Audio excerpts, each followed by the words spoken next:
नमस्कार, news India देख रहे हैं आप। मैं हूं कुंदन जमार।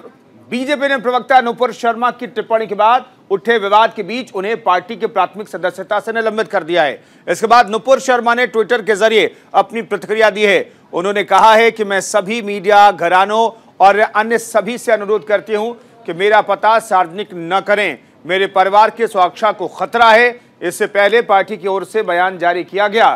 पार्टी ने कहा कि वो सभी धर्मों का सम्मान करती है, यानी कि बीजेपी ने ये बयान दिया है और किसी भी धर्म या धार्मिक व्यक्ति के अपमान की कड़ी निंदा बीजेपी करती है।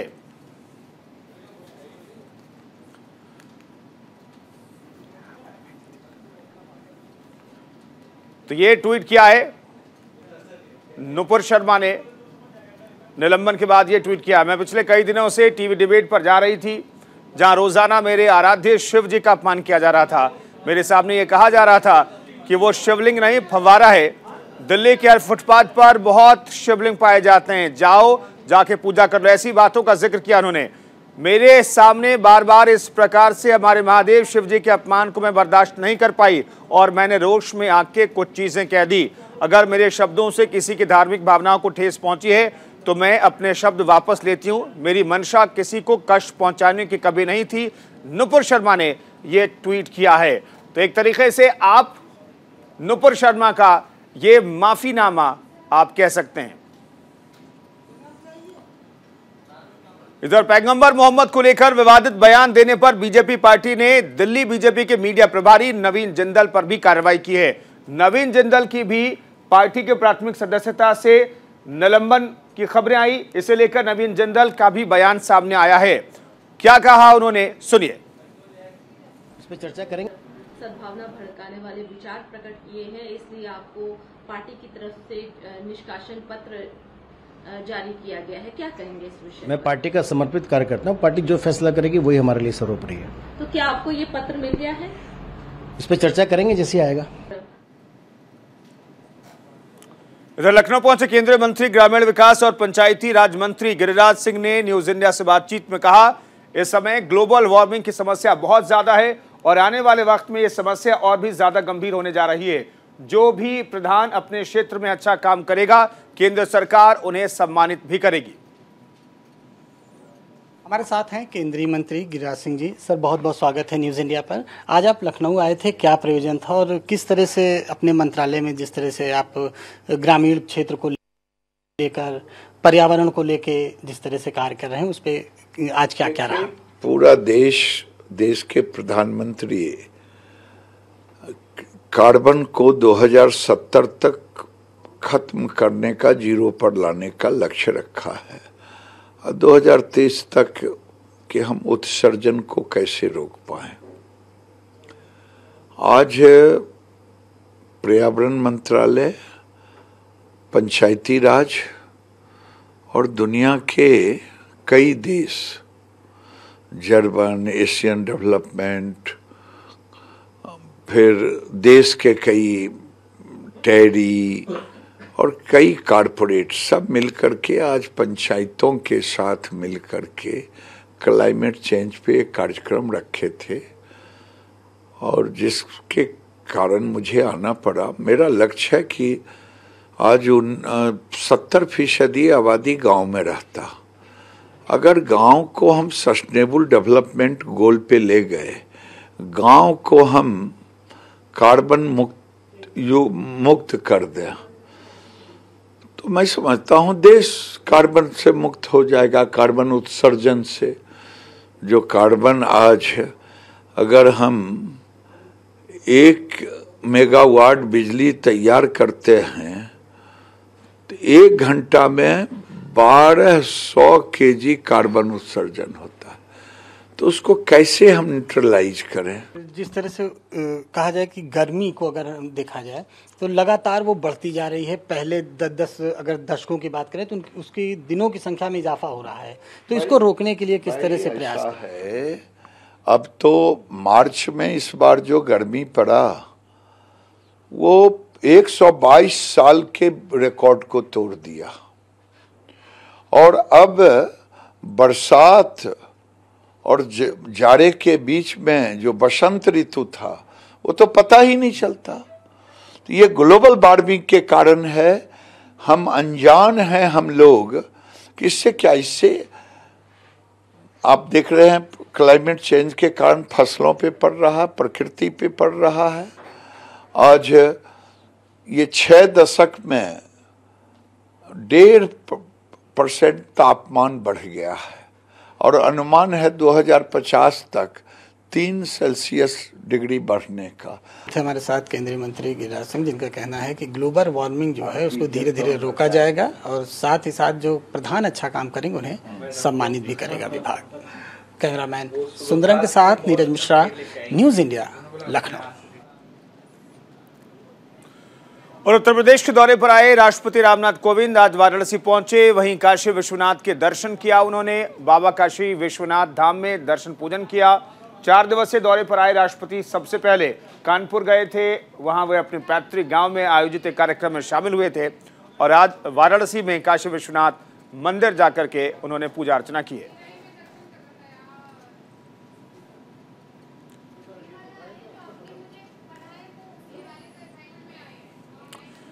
ज्ञानव्यापी मामले में पूजा करने से रोके जाने को लेकर कल सुबह से ही स्वामी अविमुक्तेश्वरानंद ने अन्न जल त्याग दिया है, जिस वजह से उनका स्वास्थ्य गिरता जा रहा है। कल से लेकर लगातार शुगर लेवल भी कम हो रहा है। प्रशासन लगातार स्वामी अविमुक्तेश्वरानंद को मनाने में लगा है, लेकिन स्वामी अविमुक्तेश्वरानंद अपनी बात पर अटल हैं। विद्या मठ में लगातार भक्तों की भीड़ बढ़ती जा रही है और इन सब के बीच उनका मेडिकल टेस्ट की तस्वीरें हम आपको दिखा रहे हैं।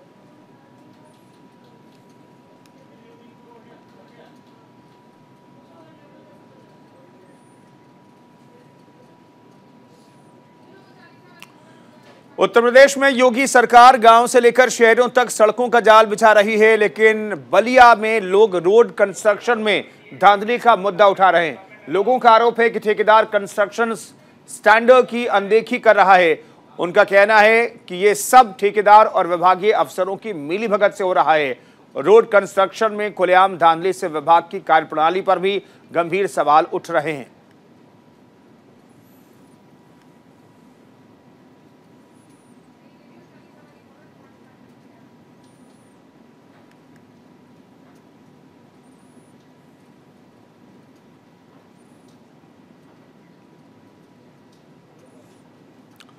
सूफी खानका एसोसिएशन के राष्ट्रीय अध्यक्ष सूफी मोहम्मद कौसर हसन मजीदी ने न्यूज इंडिया से खास बातचीत में कहा है कि कानपुर की घटना बर्दाश्त योग्य नहीं है। घटना की उच्च स्तरीय जांच को लेकर उन्होंने सीएम योगी को भी पत्र लिखा है। इस घटना के संबंध में पीएफआई से भी कलेक्शन की बात कही जा रही है, क्योंकि जो पैटर्न कानपुर में उपद्रवियों ने इस्तेमाल किया वो पीएफआई पैटर्न ही है। और क्या कुछ कहा कौसर हसन मजीदी ने हमारे सहयोगी राहुल भदौरिया से बातचीत में, आइए आपको दिखाते हैं। हमारे साथ सूफी जी मौजूद हैं, हम इनसे बात करने की कोशिश करते हैं। मौलाना जी, क्या था पूरा मामला? आपने लेटर जारी किया है और आपने उसमें पीएफआई जांच की बात कही है, किस तरीके से देखते हैं इस पूरे मामले को? देखिए, कानपुर में जो घटना हुई वो हृदय विदारक घटना है और ऐसी घटना से मन आहत होता है। अब चूँकि इसमें जिस तरीके से घटना अंजाम दी गई, इसका जो पैटर्न था, इसका जो तरीका था, इसकी जो टाइमिंग थी, वो सारी टाइमिंग अपने आप में खुद एक सवाल खड़ा कर रही थी कि बिल्कुल इसी तरीके का पैटर्न हम लोगों ने देखा था हाथरस दंगों में, दिल्ली दंगों में और बेंगलोर दंगों में। बिल्कुल सेम इसी पैटर्न पर ही पीएफआई ने काम किया था।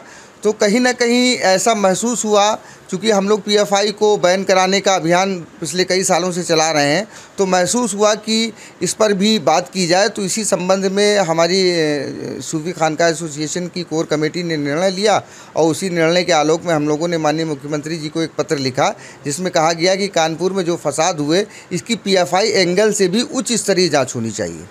किस तरीके से देखते हैं पूरे मामले को? जिस तरीके से ये पूरा घटनाक्रम हुआ, ये एक प्री प्लान था या फिर अचानक से इस घटना को अंजाम दिया गया? किस तरीके से आप देखते हैं? देखिए, जिस तरीके से वहाँ के फुटेज आ रहे हैं, वहाँ के दृश्य मिल रहे हैं, वहाँ के वीडियोस मिल रहे हैं, तो ये अचानक तो होने वाला का सवाल ही नहीं उठता है। इसकी बहुत पहले से प्लानिंग रखी गई थी, इसकी बहुत पहले से रूपरेखा रची गई थी। जैसा कि वहाँ प्रत्यक्षदर्शियों ने बताया कि अचानक से भीड़ आ गई, तो अचानक से हज़ारों की भीड़ नहीं आ सकती है। इसका मतलब उनको पहले से कॉल करके बुलाया गया था, पहले से ही ये सब मामला चल रहा था, पहले से ही पोस्टर लगाए गए थे, नामूसे रिसारत के नाम से पोस्टर लगाए गए थे।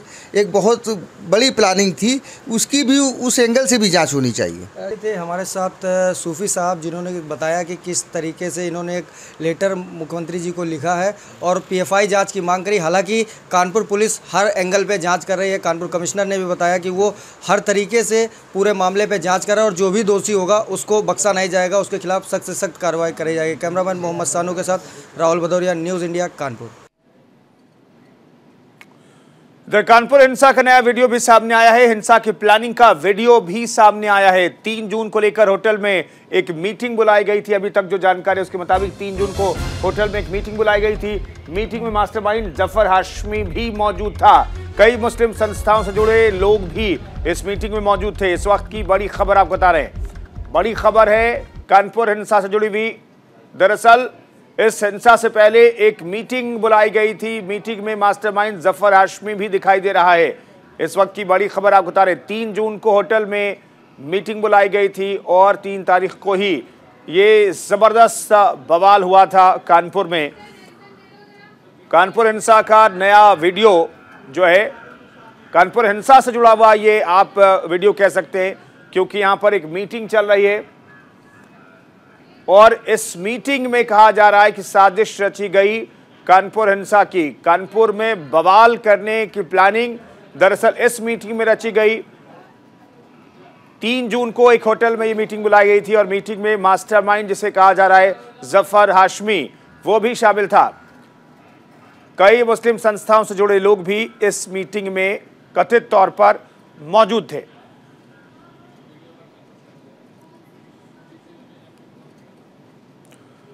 और कानपुर में बवाल के बाद पुलिस ड्रोन से निगरानी कर रही है। हलीम मुस्लिम कॉलेज से चमनगंज तक कानपुर कमिश्नरेट पुलिस ड्रोन कैमरों से निगरानी कर रही है। मुस्लिम बाहुल्य क्षेत्र और आसपास के इलाकों में ड्रोन कैमरों से पैनी नजर रख रही है। शहर में शांति व्यवस्था कायम करने और छुपे हुए उपद्रवियों पर निगाह बनाए रखने के लिए ड्रोन से निगरानी का फैसला लिया गया है।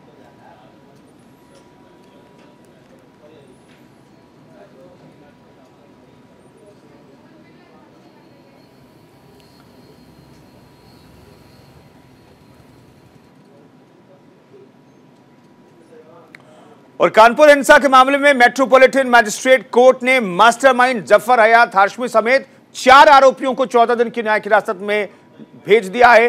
कानपुर पुलिस ने अब तक 29 उपद्रवियों को गिरफ्तार किया है। अब यूपी पुलिस के साथ एटीएस भी इस मामले की जांच में जुटी है। ऐसे में हिंसा के पीछे पीएफआई का कनेक्शन होने की आशंका भी है। दिखाते हैं आपको एक रिपोर्ट।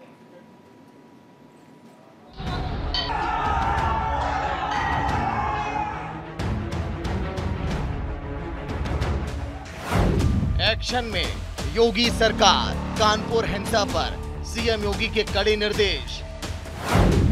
आरोपियों के खिलाफ हो सख्त कार्रवाई। पत्थरबाजों पर लगेगा गैंगस्टर और एनएसए एक्ट। सीसीटीवी के आधार पर होगी कार्रवाई। आरोप सिद्ध होने पर चलेगा बुलडोजर।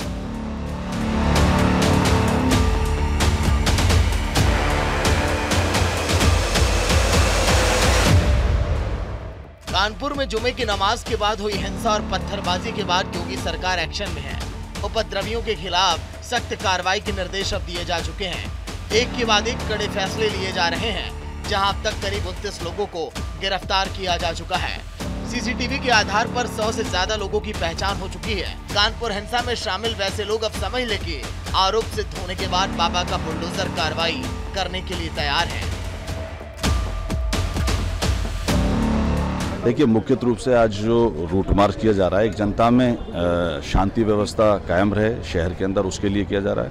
अब तक पुलिस ने करीब 29 लोगों को गिरफ्तार कर लिया है और जो फोटोग्राफ्स हैं, वीडियोस हैं, उसके माध्यम से और करीब 100 से अधिक लोग चिन्हित किए गए हैं। धीरे धीरे इन सभी लोगों की गिरफ्तारी की जाएगी। ये आज फ्लैग मार्च किया जा रहा है शांति व्यवस्था कायम करने के लिए, लोगों में एक विश्वास पैदा करने के लिए, और साथ ही साथ जो एंटी सोशल एलिमेंट्स हैं वो कोई भी बख्शा नहीं जाएगा, वो आइडेंटिफाई किए जा रहे हैं।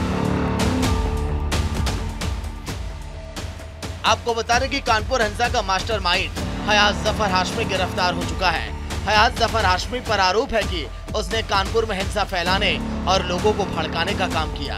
हाशमी पर आरोप है कि उसने डीवीआर के दस्तावेज मिटाने और छेड़छाड़ की कोशिश की। हयात हाशमी पर आरोप है कि उसके ठिकानों से पीएफआई से जुड़े होने के कई अहम दस्तावेज हाथ लगे हैं। इसके साथ ही साथ उसके मोबाइल से कई अहम सुराग पुलिस के हाथ लगे हैं।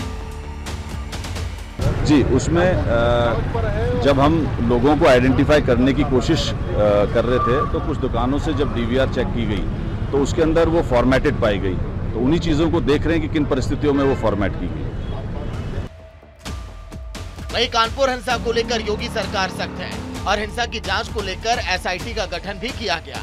साथ ही एक और टीम गठित की गई जो इस मामले को लेकर जितनी भी कार्रवाई हो रही है और मुकदमे दर्ज किए जा रहे हैं उसे देखेगी।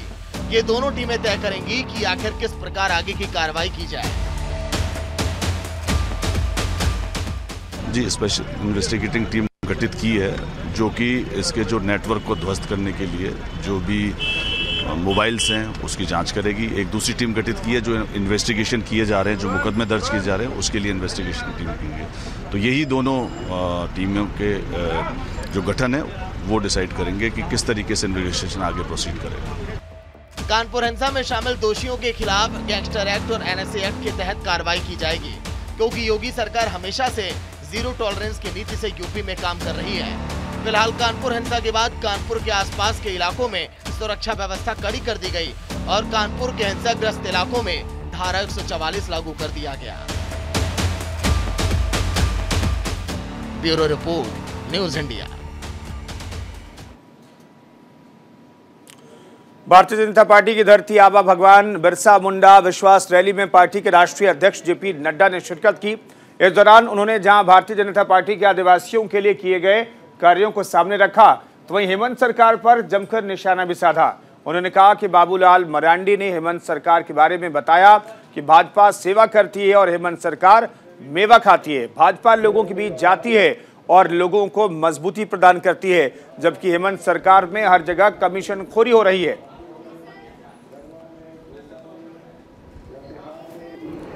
हमारी संस्कृति की एक विरासत में का एक विशेष स्थान है और इतना ही नहीं, माँ भद्रकाली की स्थित स्थल भी है, माँ कालेश्वरी की पुण्य भूमि भी है।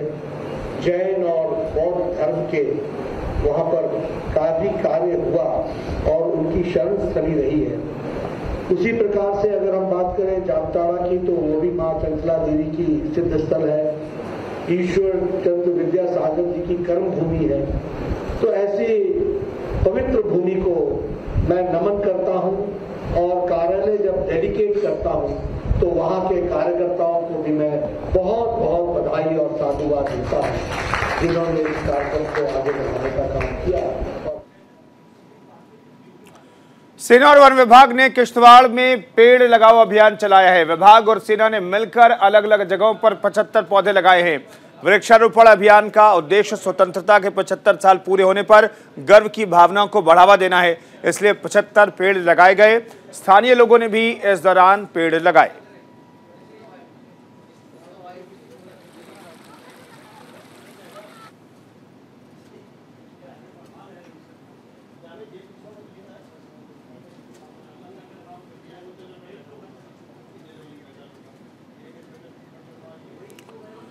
राजस्थान में साल 2020 में आए सियासी संकट के दौरान सरकार गिराने के षड्यंत्र और विधायकों की खरीद फरोख्त के मामले में एसओजी और एसीबी हुई एंट्री के बाद एक बार फिर राज्यसभा चुनाव में भी एंटी करप्शन ब्यूरो की एंट्री हो गई है।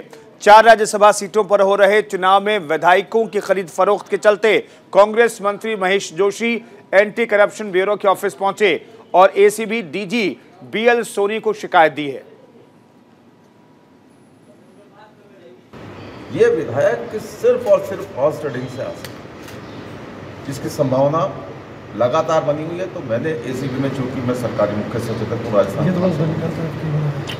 मंत्री होने के साथ साथ, मेरी जिम्मेदारी बनती है कि मैं राजस्थान का जो एंटी करप्शन ब्यूरो है उसको सचेत करूँ, उनको आगाह करूँ कि राजस्थान में इस तरह की जो सुबोगाट है और इस तरह की संभावनाएं हो सकती हैं। इन संभावनाओं के मद्देनज़र एसीबी अपने आप को मुस्तैद रखे, सचेत रखे, चुस्त दुरुस्त रखे, आँख नाक कान खुले रखे और अगर इस तरह की कोई संभावना बनती है तो उसको नाकाम किया जाए।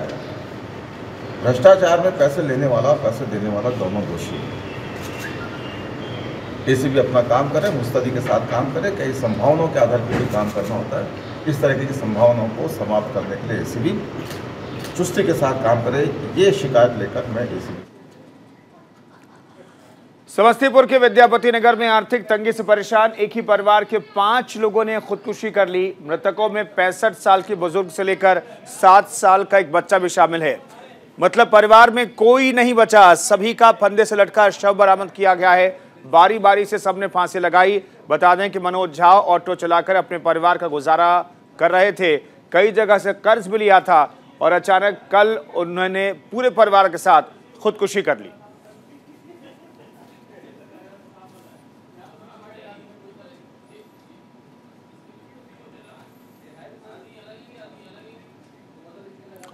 अमेरिका के फिलाडेल्फिया में फायरिंग की वारदात सामने आई है। एक बंदूकधारी ने भीड़ पर फायरिंग की जिसमें 3 लोगों की जान चली गई।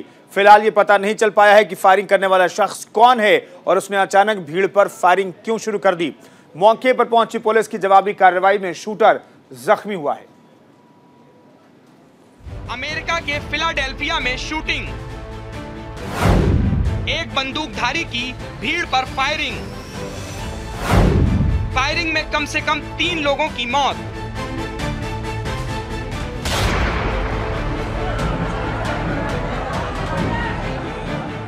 अमेरिका के फिलाडेल्फिया में एक बंदूकधारी ने भीड़-भाड़ इलाके में ताबड़तोड़ फायरिंग की।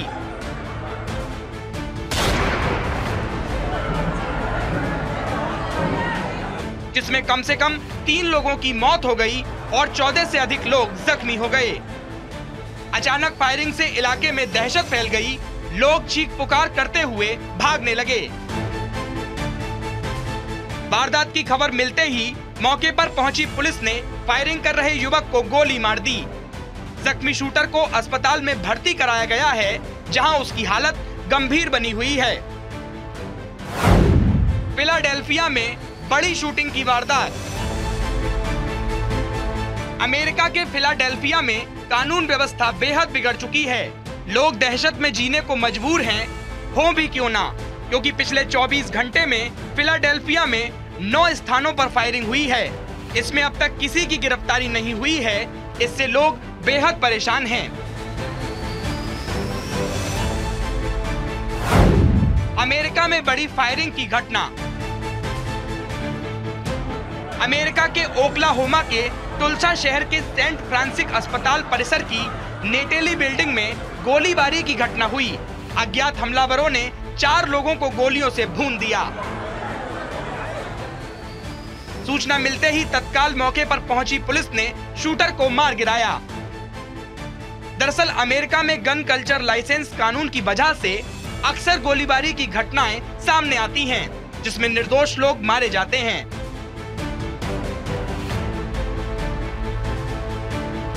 24 मई को उवाल्डे के एक प्राथमिक स्कूल में हुई गोलीबारी की घटना में 19 बच्चों समेत 23 लोगों की मौत हो गई थी। राष्ट्रपति जो बाइडेन ने इस पर चिंता जताते हुए कहा था कि अब इस दिशा में कदम उठाने का वक्त आ गया है। Bureau report, news India.